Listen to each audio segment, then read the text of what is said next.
Hello everyone. For this episode of Big Ideas, we have with us Dr. Lant Pritchett, and we will be discussing on the role of rotational labor in the global landscape. So let me begin with a question. In your opinion, why is labor mobility or rotational labor important, or how does it increase productivity of countries? So first of all, it increases the productivity of people mainly because we have huge productivities across countries today. So if you look at the wages of an equivalent person and you think of if their wage is determined by productivity, if you move a person from a low productivity to a high productivity country, their productivity just almost immediately converges with the productivity of the place. So instead of thinking as productivity as being primarily a characteristic of people, which is true within an economy, some people have higher wages, lower wages, higher productivity, lower productivity. The main difference in the world is that people of equivalent intrinsic personal productivity have radically higher productivity in rich countries than poor countries, because productivity is kind of in the air. Productivity is a characteristic of places. So if we allow a poor person who's poor in a low productivity place to move to a high productivity place, we get 4x, 5x increases in that person's wage. So if you add up the potential of labor mobility times the wage per movement, you could add an economy the size of France to the global economy of additional product that would exist by having allowed people to move from low productivity places to high productivity places. Okay, but in the context of border controls, especially for currency, wouldn't countries be very particular in retaining that level of productivity in their own nation? But again, the beauty of it is productivity is in the air. So, meaning, if I'm in the Himalayas at the top of the mountain, there's very little oxygen. And so I can have a hard time breathing, and so I have to move slowly. If I just move down to sea level, I can breathe easily, but I'm not taking air away from anybody else. So the host countries, they gain the productivity, and the sending countries, they lose the person, but they don't lose net productivity. The productivity of each person that stays is roughly the same. The productivity of each person in the high productivity class roughly stays the same. So you've just gained net product to the world. Now, then the question is, what's the interest of the sending country as a country? So first of all, most of the gains go to the mover, which is the reason why the politics of labor mobility is tough, is most of the gains go to the person who moves. The sending country is motivated mainly by remittances and by the fact that the person may acquire skills and come back to the country, which is why we're emphasizing rotational labor mobility, because if you look at a poor country and they think, well, I'm going to lose some trained or educated person permanently to another country, as a country they have very little interest in that. On the other hand, if you think of a rotational flow, you're essentially creating a new export, right? A key problem every country faces is, how am I going to take the labor I have and embed it in productivity that can create prosperity for my people? And if you think of, rotational labor mobility as just an additional export activity, where instead of doing the value added in my country and then shipping a good, I'm going to have a person go to another country, be more productive in that country, and then come back to my country. And since they're coming back, the remittances will be high, the connection with the home won't be lost, the connection with the family won't be lost, and they will come back with savings from the stint abroad. So I'm focused on rotational labor mobility versus permanent migration. I like to distinguish between labor mobility and migration, because a lot of the objections politically are to migration, because migration carries a whole bunch of other issues and connotations that just rotational labor contracts don't. So Speaking of rotational labor, so one major challenge that you speak about is the path to citizenship that is promised, right? When that is the reason people are not seeing it as skill. People are going outside the country, acquiring skill, and coming out. But when a person migrates to another country, then they see the benefits of living in that country. Even if they weren't initially in the path to citizenship, it does get there. So how do we circumvent this problem?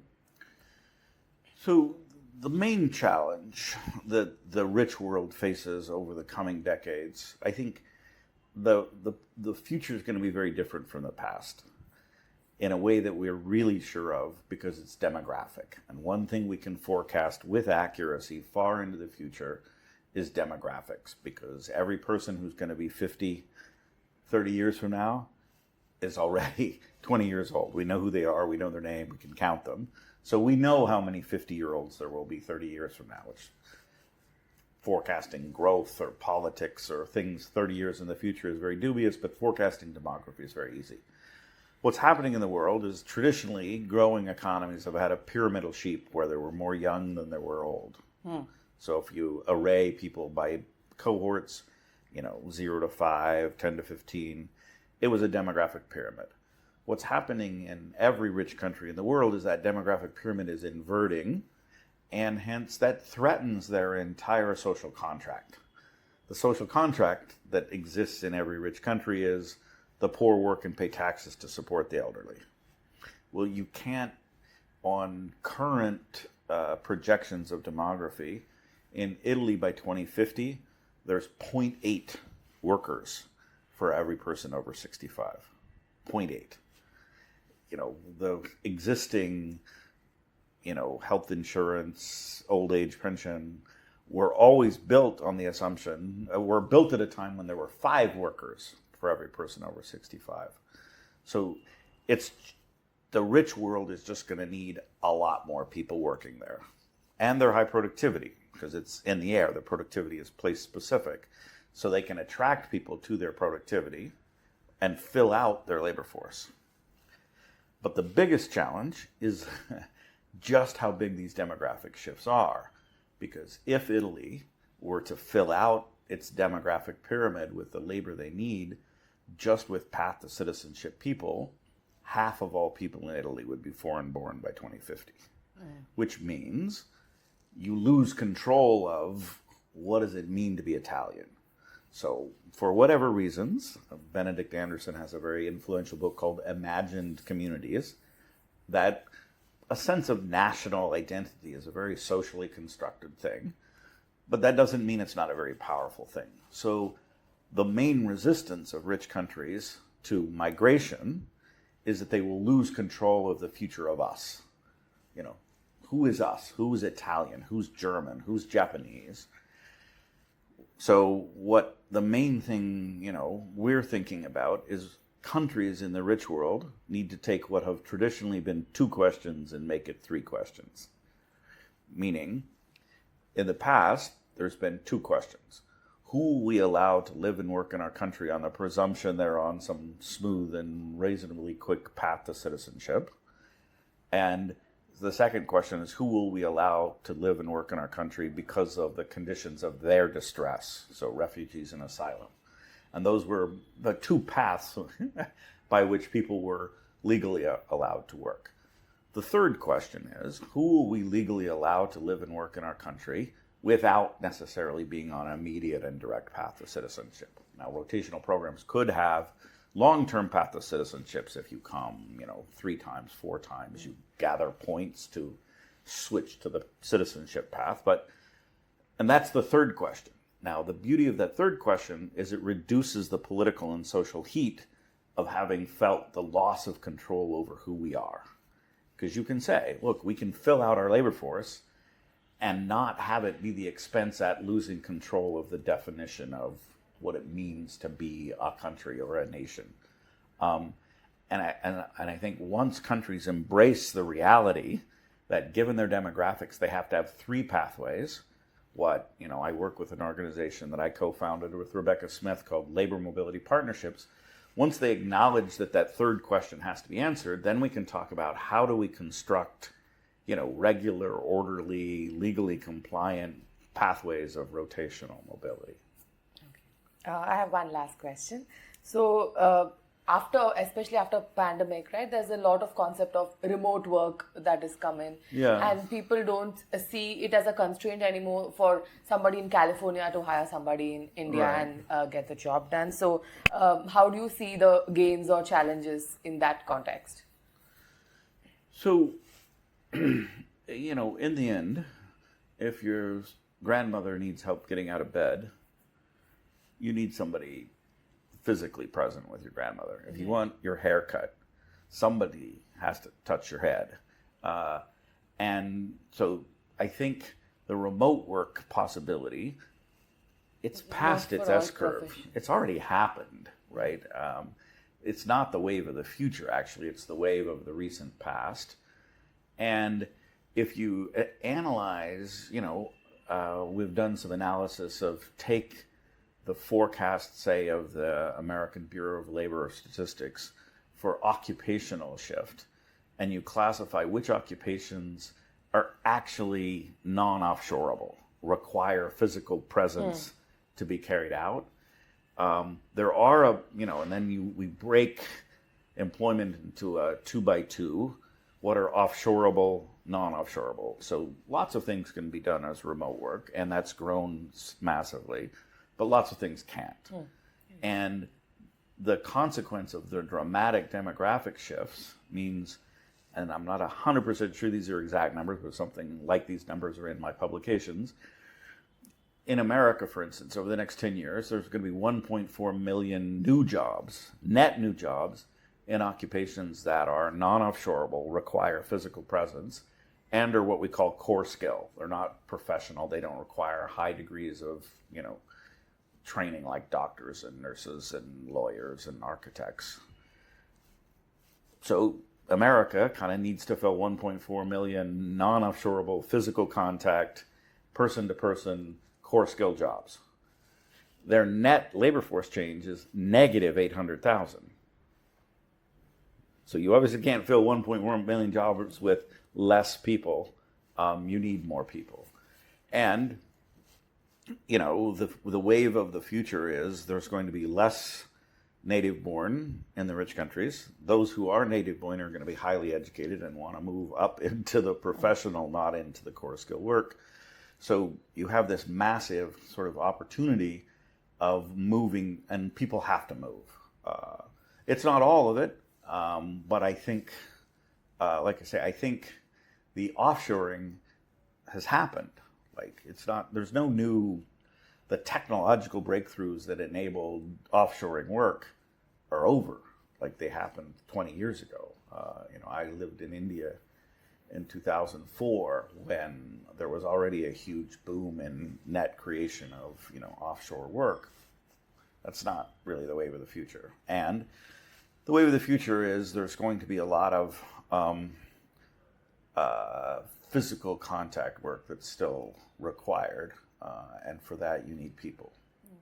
And if I had to just position that the concept of rotational labor in the Indian context, right? In the sense, in the what?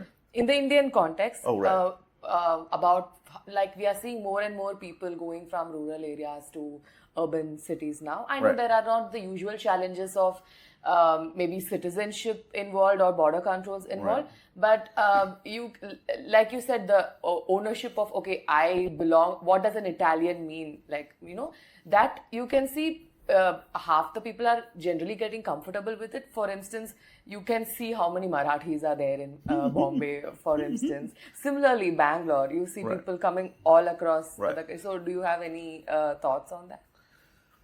So I think one of the way mobility, first of all, this is a good example. Within an integrated region like India, or within an integrated region like the US, there's massive mobility. So over time, the productivity of activities changes and the productivity of places change, and that occasions large mobility. The idea that we could live in a dynamic, changing economy and not have people move has just always been wrong. people move to opportunity. One of the things that I think is going to happen is that we're going to get the very poor often move from rural to urban, but the middle, the aspirational middle, often move from urban to abroad.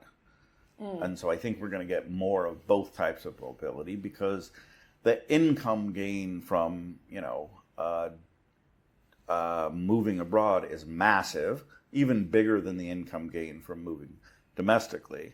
So our goal is to create an industry of people who helps the aspirational, it's going to be the aspirational rising middle class in which most of the international labor mobility is going to come, and they're going to move from, relatively core skill work in India to core skill work abroad and then back.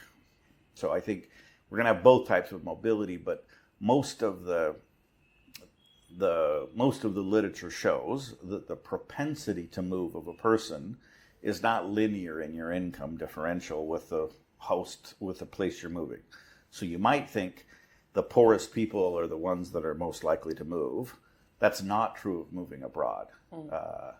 Mostly it's a U-shaped curve to where as people get richer, they get more likely to move abroad up to a quite high level, and only at very high levels of income do they stop moving abroad. So the future of a big country like India is going to be people at the lower wages aren't going to be the ones who move abroad. They're going to move to cities, but it's going to be the aspirational, the rising middle class, that's going to move from urban areas in India abroad, and you'll have both types of mobility. Okay, that's interesting. Thank you. Thank you.